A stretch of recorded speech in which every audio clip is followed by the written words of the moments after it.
Guys, want to talk to you about GM. I read in Automotive News that they're moving their Manhattan staff out of Manhattan back to Detroit. And we were just talking about this too. It's Right. hilarious. It's just another proof of how clueless these people are.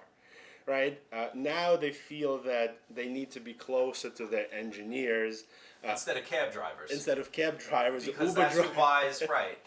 When they were moving out this way, I'm like, why are they moving them here when the people that drive them are Uber drivers? Right. Cadillacs. Right. It makes no sense to me whatsoever. Right. So what I'm saying here is that these are the same people that tell Cadillac dealers and GM dealers what to do. Right. And you cannot accept what they're saying as gospel because they managed to prove that they are really clueless in many instances. Yeah. And the nameplates is one of them. We already know that. Right. And the fact that, a lot of times if you listen to them, it might cost you a lot of money. I'll give you an example. Years ago, Ford decided to kill Mercury. Yes. All right, so we killed Mercury. Then there was a genius there who says, you know what? We have to put Ford and Lincoln under the same roof. Yeah. So we did that for like 10 years.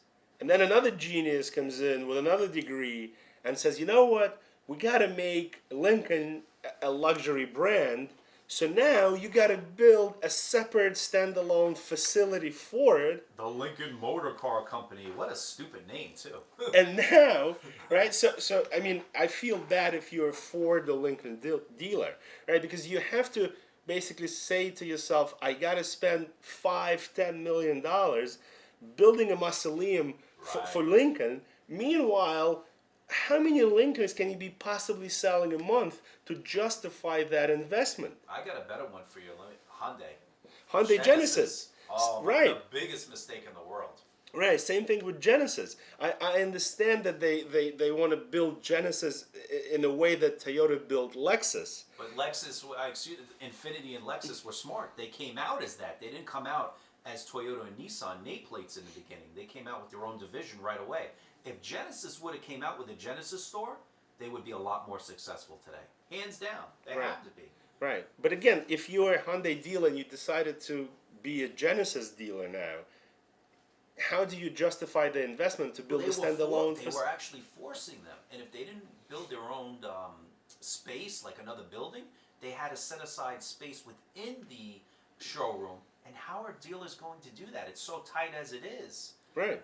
Exactly. So what I'm saying here is this, guys, just don't take what the factory tells you as gospel. There are many solutions you can have, and if you allow factory to control your destiny, you will never ever make any money. That's the punchline.